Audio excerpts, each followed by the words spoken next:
On this episode we find some fish, miss some fish, we get roasted or burn, and I find an iPhone worth more than my first car. Okay. We start the video with some gratuitous slow-mo. It's Jersey southwest coast in September, usually quite a few fish around, probably the best month to dive if there's actually some decent weather around. This day wasn't too bad. The visibility was actually very good for such a big tide.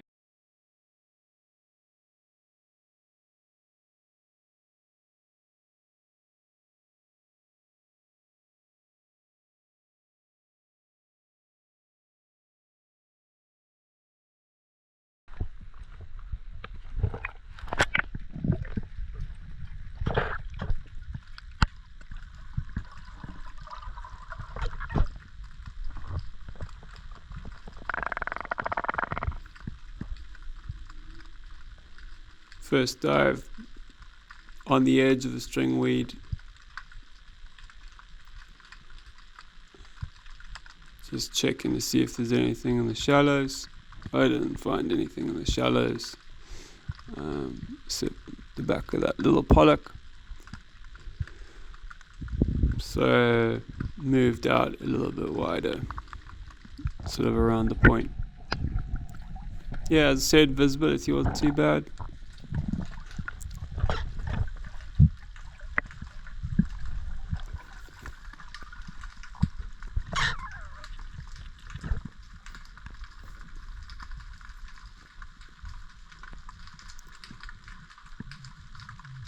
So I'm down looking around, not too deep.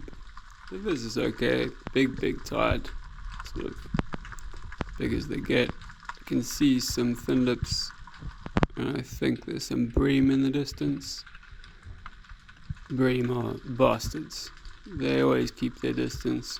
I got a 90 centimeter gun, single wrap, so I got a range, effective range, probably only about 3 meters. The viz is about 5, so these fish need to get closer. So I stick around and wait, try not to move around too much. Little bass comes in for a look, bream behind it. The ones in front are in that 30, just over 30 centimeter mark, but I spot a big guy at the back. I should have taken that bream up there, sort of over 30 centimeters, but instead I get greedy, go for the back guy. Conservatively, maybe 800 grams, which is a big black bream for 5 meters of water. Right back down.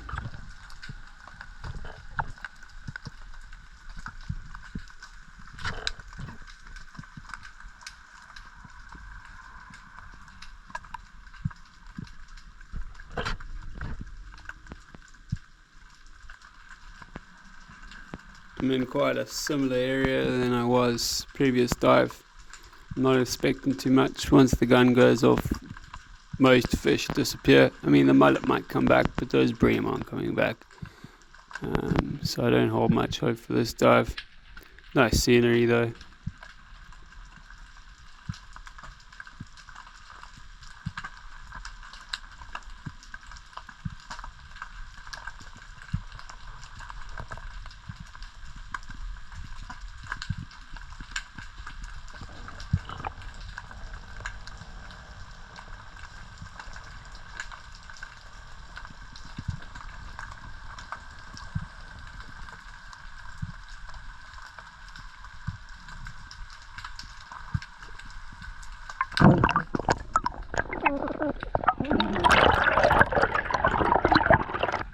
Okay, back down again. Always find the kelp this time of year all the seaweed look a bit like they do on land. There's a lot of reds and oranges.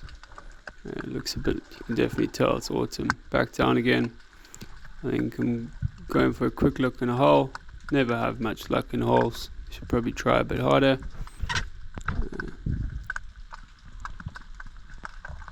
Get your minds out of the gutters.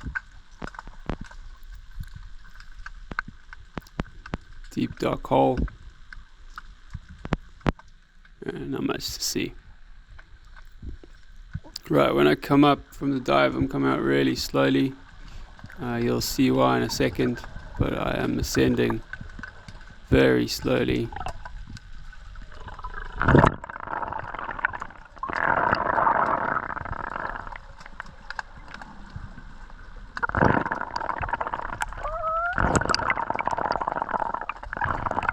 Okay, here's the reason.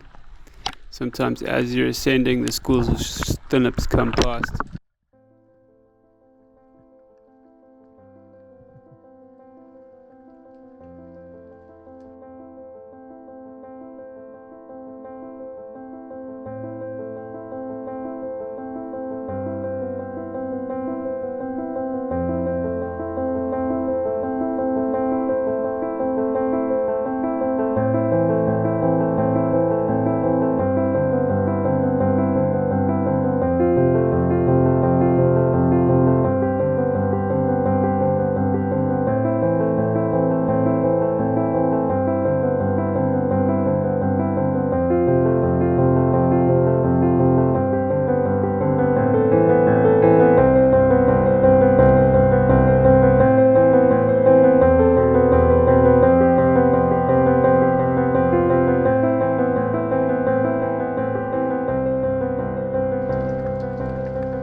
Okay, this is a nice mullet that I eventually got after filming them.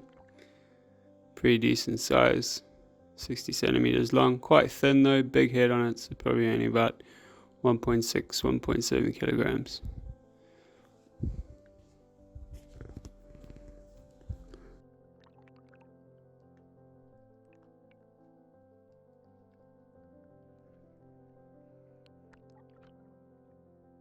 And we're back down again.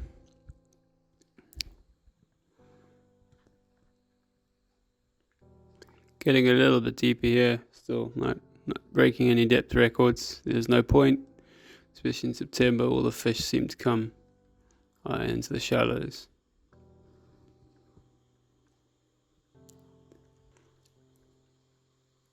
This nice little wrasse, again, bream in the distance. I try and ignore them to see if they come a bit closer. Here comes some thin lips.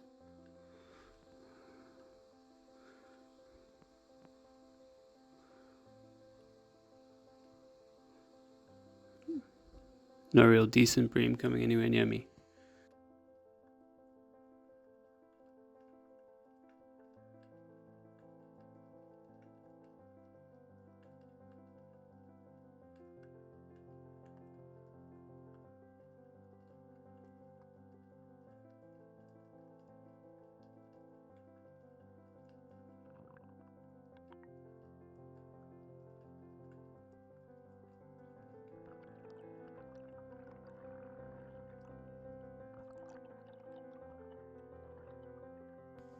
Back down.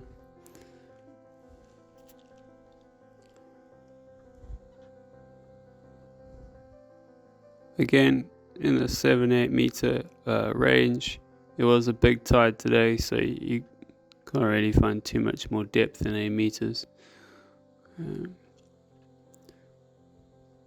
Quite an interesting dive. So again, there are a couple of bream. I try a new approach. Those are quite small ones. So we're going to try and do an experiment. They're sort of veering off, so I've decided I'm just going to move past them, pay them absolutely no attention and see what happens. I don't really intend to shoot them, they're quite small, but I just want to see what happens if I move past them and just pretend I'm not interested. Well, I'm not particularly interested, they're quite small fish. So I move along, minding my own business. Hoping maybe a white bream pops its head up. There's nice caves and holes around here. I'm always hopeful for a white bream. Not particularly good at that species, but you never know. So have a look, couple little pollock in the top corner there. Slowly turn my head around and guess what? The bream has crept in right behind me. So there's a top tip for you loyal subscribers. If you want the bream to get close to you, just ignore them. I'm not sure it works so well with the bigger ones. And turn my head back the other way, and the pollock like, what's going on?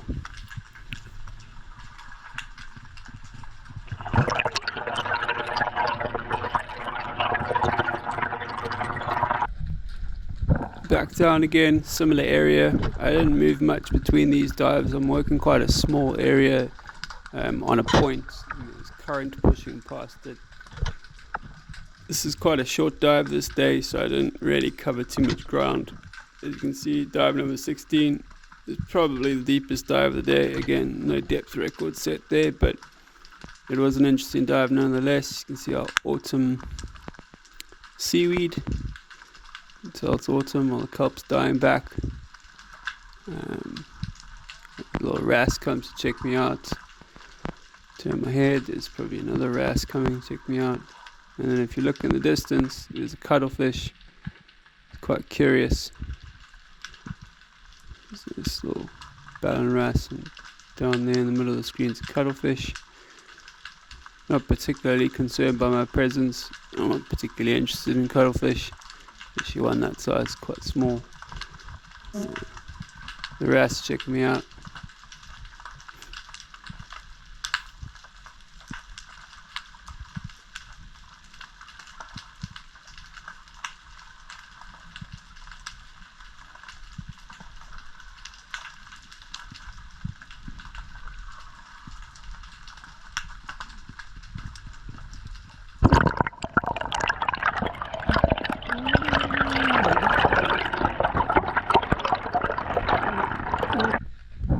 Okay, back down again.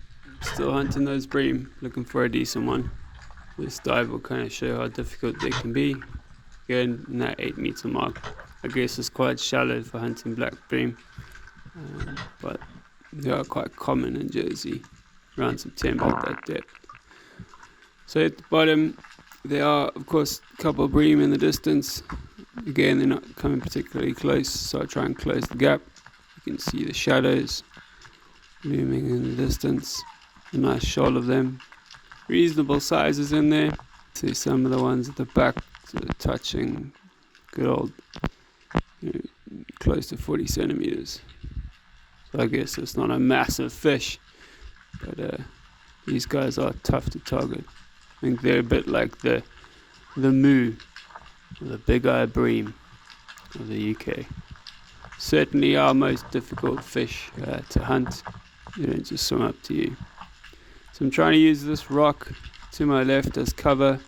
I'm hoping that if I can creep to this rock, stay out of sight, the bream will be in front of it. But nope, they have sensed my presence, moved behind the rock in front, and are now behind the rock ahead, and I give up.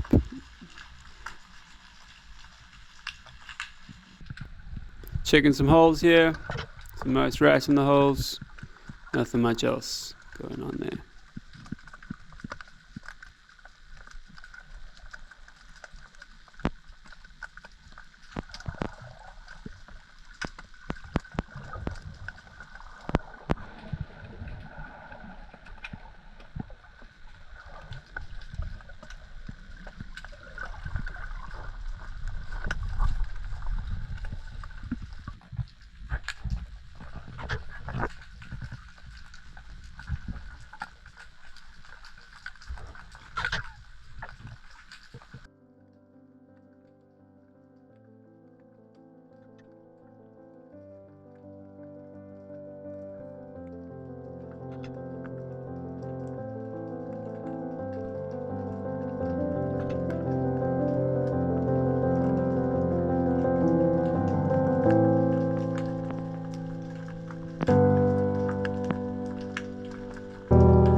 So if you've made it this far, may I suggest some Senecot. It provides gentle, natural relief from the symptoms of constipation. Here's some thin lips coming through. There are some bream behind these thin lips again. You will see me absolutely not learning any lessons from the previous encounters. Slowly creeping towards them. They're actually marginally more interested than usual. Again, that one at the front's a nice fish. Definitely over 30 centimeters, 33, 34. But there is one big bream behind it. It's in the top corner, much bigger fish. And again, time to get some new rubber for my spear gun.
Last clip was a small turbot. We now come up to the first of a series of rays with a retreating spider crab on the left there. Again, if you made this far, take a 10% discount. Just type in the promo code BENDOVER for 10% off that Senecot.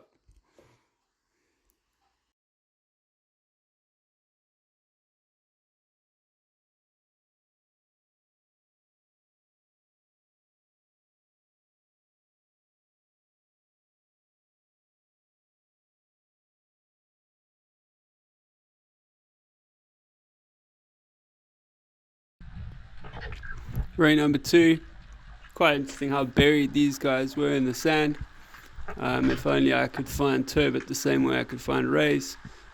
But then I guess I'd be looking for rays and not turbot.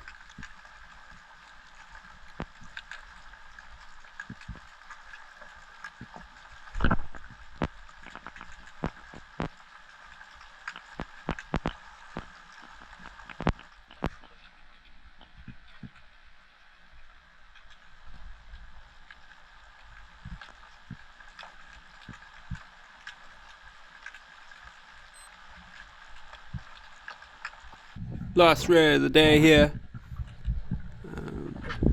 dive 41. Shortly afterwards, my GoPro battery died.